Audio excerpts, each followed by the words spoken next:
Hello students, welcome to this video. आज के इस वीडियो में हम why do we fall ill का अगला लेक्चर स्टार्ट करने वाले हैं। देखिए, सबसे पहले हम बात करेंगे हेल्थ के बारे में ही। तो health is a state of physical, mental and social wellbeing. This is the definition of health. तो हेल्थ क्या है भी? फिजिकली, मेंटली और सोशली सही होना, अच्छा होना ही एक हेल्थ है। The conditions necessary for good health, मतलब अच्छी हेल्थ को बनाए रखने के लिए कौन कौन सी कंडीशंस रिक्वायरमेंट होती हैं। तो उसके अंदर आता है आपका good physical and social environment as well as good economic condition. तो दो इसके अंदर फैक्टर्स हैं जो आपकी हेल्थ के लिए, मतलब गुड हेल्थ के लिए अच्छे होते हैं। एक तो आपका जो फिजिकल एनवायरनमेंट है, आपके आसपास का जो एनवायरनमेंट है, सोशल एनवायरनमेंट है, जो आसपास के लोग हैं वो अच्छे होने चाहिए। दूसरा है गुड इकोनॉमिक कंडीशंस, मतलब आपको पैसे की टेंशन नहीं होनी चाहिए। आपके पास जितना पैसा हो कि आप बैलेंस डाइट ले सकें। देखिए, good physical and social environment includes clean surroundings, good sanitisation, proper garbage disposal and clean drinking water. तो फिजिकल और सोशल एनवायरनमेंट के अंदर क्या आता है? आपकी आसपास का माहौल साफ़ होना चाहिए, अच्छे से सैनिटाइजेशन होनी चाहिए जो माइक्रोब्स को मार सके, जो पैथोजेंस होते हैं आसपास। प्रॉपर गार्बेज डिस्पोजल, जो आपका कचरा होता है उसको फेंकने का सही से इंतज़ाम होना चाहिए ताकि वो एनवायरनमेंट में ना फैले और जिससे बीमारियां ना फैले। और लास्ट है क्लीन ड्रिंकिंग वाटर, पीने का साफ़ पानी होना चाहिए भी। तो अगर पानी में ही दिक्कत है तो वहाँ से भी आपके बहुत सारे बैक्टीरिया और वायरसेस जो हैं वो पानी के अंदर, हमारे पानी के थ्रू हमारे अंदर एंटर कर जाते हैं, तो वो नहीं होना चाहिए। तो फिजिकल और सोशल एनवायरनमेंट के अंदर आपकी सराउंडिंग साफ़ होनी चाहिए, गार्बेज का डिस्पोजल अच्छे से होना चाहिए और पीने का साफ़ पानी अच्छा होना चाहिए। साथ में ही सैनिटाइजेशन अच्छे से होनी चाहिए सोसाइटी की। अब इकोनॉमिक कंडीशंस देखिए, good economic conditions includes the job opportunities for earning, to have nutritious food and to lead a healthy life. मतलब इतना पैसा आदमी के पास होना चाहिए जिससे वो अपनी हेल्दी लाइफ जी सके, अपने लिए जो न्यूट्रिशियस फूड को ले सके। और हेल्दी लाइफ के अंदर आपकी एक्सरसाइज वगैरह भी आ जाती हैं जिसके अंदर आप फिटनेस को देखते हैं। तो ये इकोनॉमिक इम्पोर्टेंस भी काफ़ी ज़रूरी है हेल्थ के लिए। आगे देखिए, personal and community issues both matter for health. तो ये हमने पहले भी बात की है, अभी पर्सनल हेल्थ और कम्युनिटी हेल्थ दोनों ही मैटर करती हैं ओवरऑल हेल्थ को बनाए रखने के लिए। देखिए, पहले बात करते हैं कम्युनिटी हेल्थ की। तो all those activities which people do both individually and in groups for development of their society constitute the community health. तो जितने भी जो एक्टिविटीज़ है, जितने भी जो काम हैं जो एक आदमी अपने तौर पर करता है और ग्रुप बना करके एक सोसाइटी के तौर पर करता है, वो सभी काम क्या है, एक कम्युनिटी की, एक समाज की स्वास्थ्य को बनाते हैं। जैसे कि personal and community health are supplementary to each other. Personal health एक तो स्वयं की हेल्थ का ख्याल रखना, और कम्युनिटी हेल्थ जो समाज की हेल्थ है वो एक दूसरे के सप्लीमेंट्री हैं, एक दूसरे के बिल्कुल पास पास हैं। अगर हम खुद का ध्यान रखेंगे तो हमें, अगर हर एक जो आदमी है समाज का वो ऐसा रखे कि भाई जो पर्सनल हेल्थ है उसको सही रखे, तो समाज की हेल्थ अपने आप ही ठीक हो जाएगी। तो ये क्या है, सप्लीमेंट्री हैं एक दूसरे के। We protect our self by keeping our body clean. तो हमें प्रोटेक्ट रखते हैं अपनी शरीर की साफ़ सफाई रख के, समय से नहाते हैं, समय के नहाने के दौरान साबुन का प्रयोग करते हैं, अपने हाथों पैरों की साफ़ सफाई रखते हैं, खाने से पहले हाथ पैर धोना। तो ये क्या है, अच्छी आदतें हैं जो आपकी हेल्थ को बनाए रखने में एक काफ़ी महत्वपूर्ण योगदान दे रही हैं। आगे देखिए, for this we also require a good healthy environment in our surroundings. तो ये सब जो प्रैक्टिस है कि भाई क्लीन एनवायरनमेंट होना चाहिए, पर्सनल हेल्थ मेंटेन रखनी है। तो पर्सनल हेल्थ मेंटेन रखनी है, मान लो तो उसमें पानी की रिक्वायरमेंट होती है, और मान लो कि आप जिस सोसाइटी में रह रहे हो वहाँ का पानी ख़राब है, तो आप कितना भी अपनी तरफ से कोशिश कर लें वो आपकी हेल्थ ठीक नहीं रह पाएगी, क्योंकि उसमें आपका कम्युनिटी, समाज का रोल आ चुका है। तो क्या है, खुद की हेल्थ को बनाए रखने के लिए गुड एंड हेल्दी एनवायरनमेंट होना भी ज़रूरी है। We can have this only by means of community health and development. तो इसको हम कैसे प्राप्त कर सकते हैं कि भी कम्युनिटी हेल्थ एंड डेवलपमेंट, जो सामाजिक रूप से हेल्थ को बढ़ाई ऐसे काम करने चाहिए जो स्वास्थ्य कर्मी होते हैं अलग अलग, जो समय समय पर अपनी अपनी सेवाएं देते रहते हैं। जैसे कोई सफाई कर्मचारी है, कचरा उठाने वाला है जो कचरे को साफ़ करता है, ऐसे ही आपके पानी की जो सप्लाई है वहाँ पर भी समय समय पर वहाँ पे जो पानी की पाइप है उसको साफ़ करने वाला है। तो ये क्या है, कम्युनिटी हेल्थ को मेंटेन रखने के तरीके हैं कि जो समाज की हेल्थ भी उतनी ही ज़रूरी है जितनी खुद की है। अगर आप खुद के ऊपर ध्यान दोगे और समाज के ऊपर नहीं दोगे तो आप कभी भी हेल्दी नहीं रह सकते।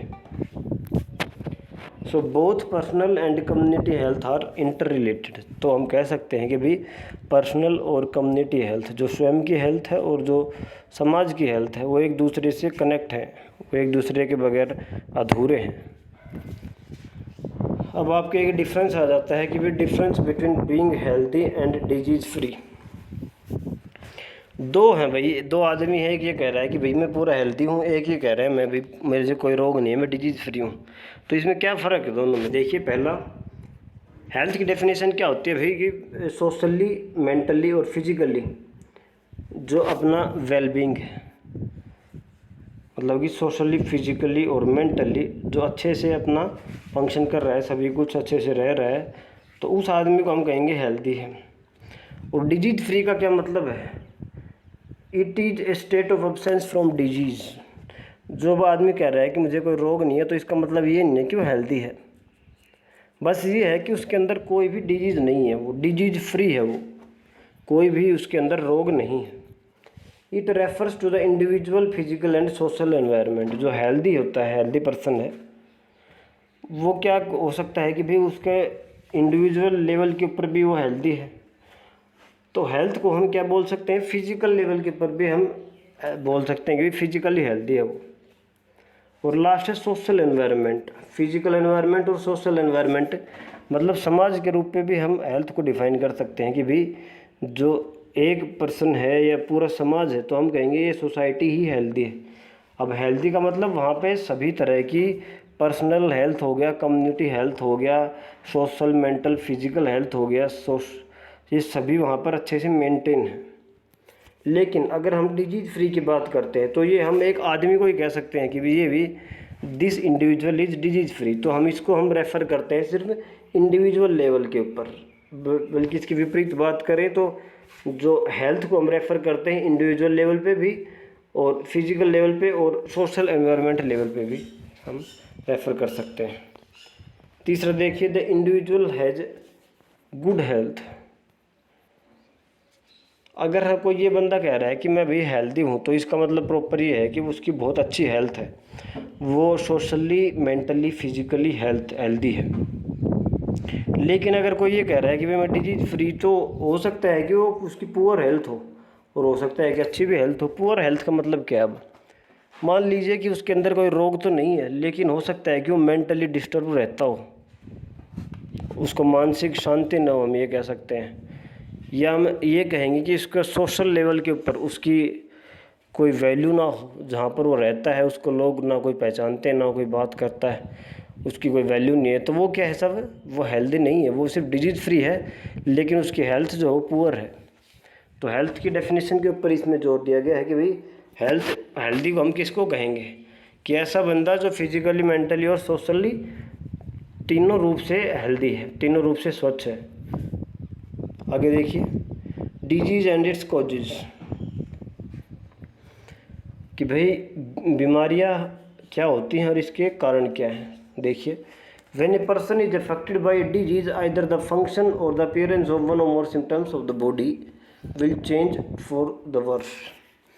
मतलब कि एक आदमी के अंदर यदि कोई बीमारी हो गई है, तो वो क्या करेगा? उसके शरीर का कोई ना कोई फंक्शन रुक जाएगा, मतलब उसके शरीर जो काम कर रहा है उसमें कोई ना कोई काम रुक जाएगा, जिसके कारण क्या होगा?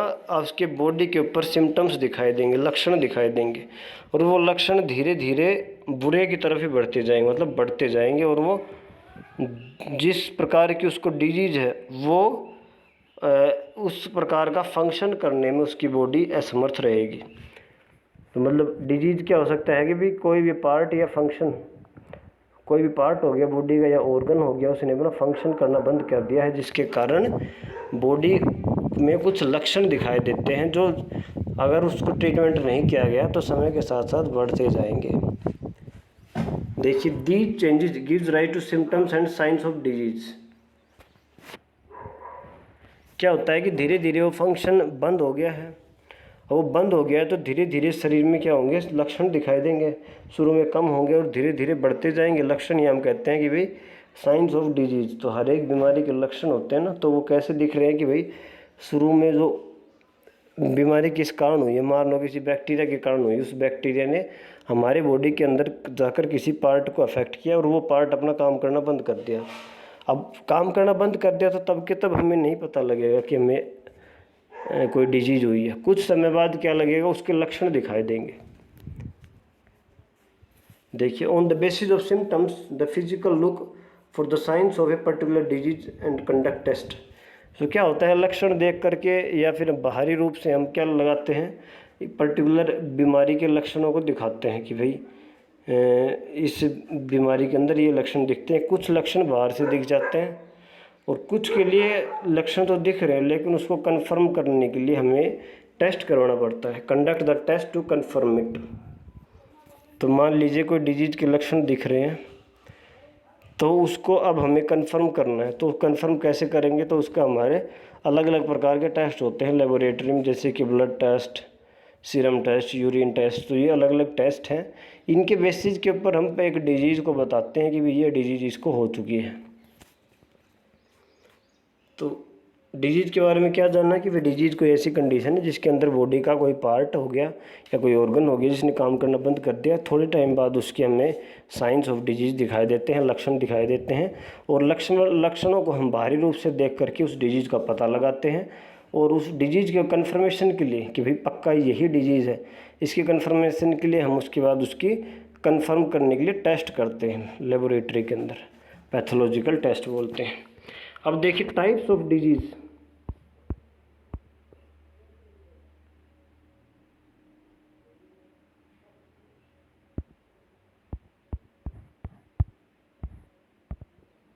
देखिए टाइप्स ऑफ डिजीज़ क्या है, यहाँ पर अलग अलग टाइप्स की डिजीज़ हैं। देखिए एक्यूट डिजीज़ और क्रोनिक डिजीज़। एक्यूट डिजीज़ क्या है, acute disease which last only for very short period of time and affect body suddenly and quickly. तो एक्यूट डिजीज़ क्या है कि भाई वो बहुत कुछ थोड़े समय के लिए ही आती हैं, मतलब बॉडी को कुछ कम समय के लिए इफ़ेक्ट करती हैं और जल्दी ही वो ठीक भी हो जाती हैं। कम समय के अंदर ही इफ़ेक्ट करती हैं और उसके बाद जल्दी वो ठीक भी हो जाती है। जैसे कि कफ हो गया, कोल्ड हो गया, टाइफाइड हो गई, ये क्या है, एक्यूट डिजीज़। क्रोनिक डिजीज़ देखिए the disease which last for a long time, जो काफ़ी लंबे समय तक रहती हैं, even as much as life time. कई तो कुछ ऐसी हैं जो कि लाइफ टाइम तक भी रहती हैं, तो आदमी जब तक मरता है तब तक। और ऐसी डिजीज़ को जो कि धीरे धीरे होती हैं और फिर ख़त्म भी नहीं होती हैं, हो सकता है कि लाइफ टाइम तक भी रहें, और ख़त्म भी होंगी तो बहुत धीरे धीरे ख़त्म होती हैं, तो उसको कहते हैं क्रोनिक डिजीज़। एग्जांपल देखिए डायबिटीज़ हो गया, ट्यूबरकुलोसिस हो गया, एलिफेंटाइटिस हो गया, तो ये क्या है, क्रोनिक डिजीज़ है। अब हम बात करते हैं भी डिजीज़ के कोज क्या हो सकते हैं। तो कोज डिजीज़ के बहुत सारे हो सकते हैं, जैसे कि कुछ माइक्रो ऑर्गेनिजम्स हो सकते हैं जो हमारी बॉडी के अंदर जा कर के हमारी बॉडी की फंक्शनिंग को अफेक्ट करते हैं, जैसे कि उसको बोल देते हैं पैथोजेंस। पैथोजेंस आपको पहले बताया था, pathogens are disease causing microorganism. तो पैथोजेंस हो सकते हैं जैसे कि कोई वायरस हो गया, कोई बैक्टीरिया हो गया, फंजाई हो गया, प्रोटोजोआ हो गया, या कोई वॉर्म्स हो गए, जिनके कारण वो हमारी बॉडी के अंदर एंटर होते हैं फूड के थ्रू या एयर के थ्रू या हम वाटर जो पीते हैं उसके थ्रू, और वो हमारी बॉडी के अंदर जा कर के हमारी बॉडी को अफेक्ट करते हैं, डिजीज को जा करते हैं। उसके बाद क्या है, पुअर हेल्थ एंड अंडर न्यूट्रिशमेंट। दूसरा कारण हो सकता है कि भाई जो आदमी है उसकी पुअर हेल्थ हो पहले से ही, और पुअर हेल्थ क्यों है, क्योंकि भाई उसको बैलेंस डाइट या न्यूट्रिशियस डाइट नहीं मिल रही है, तो हम क्या कहेंगे, अंडर न्यूट्रिशमेंट, कुपोषण का शिकार बोलते हैं।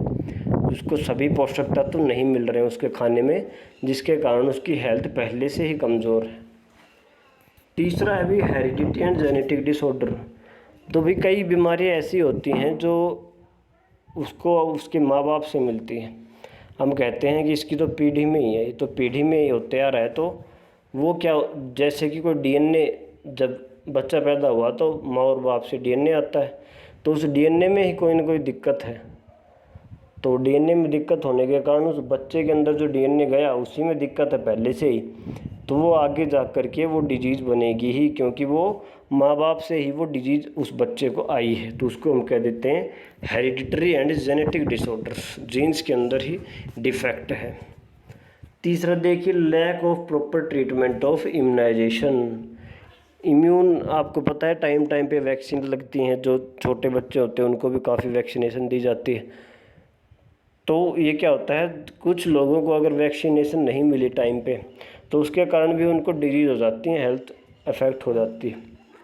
और लास्ट है एनवायरमेंटल पोल्यूशन, एयर वाटर, मतलब एनवायरनमेंट के अंदर जो पोल्यूशन हो रहा है, गंदा पानी पी रहे हैं, गंदी हवा है, आसपास कोई कारखाना है, फैक्ट्री है जिससे धुआं निकलता रहता है, या कोई मज़दूर हैं जो ऐसी जगह काम कर रहे हैं जहाँ पे बहुत ही ख़राब माहौल है।